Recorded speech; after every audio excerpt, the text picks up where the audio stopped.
Kag sa numero 1 sa mga balita, subong nga adlaw.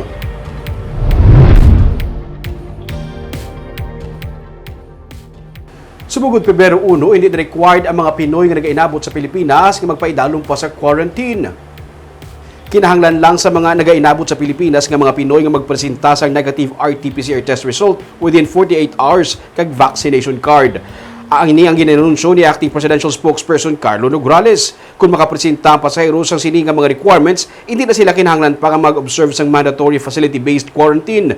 Dapat na lang mag-self-monitor ang among mga persona sa sunod sang 7 ka adlaw. Kag kung may mabatyagan nga simptomas, dapat siya gilayon niya magpabalo sa local government unit kung sa diin siya magapadulong.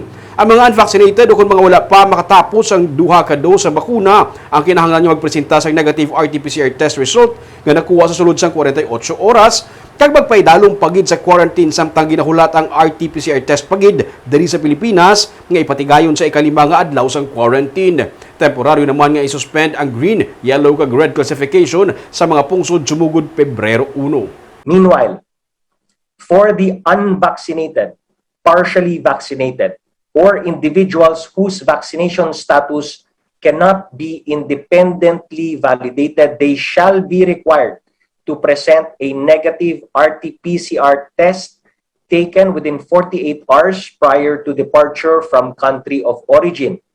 They shall also be required to undergo facility-based quarantine until the release of their negative RT-PCR test taken on the 5th day, after which they shall be required to undergo home quarantine until their 14th day.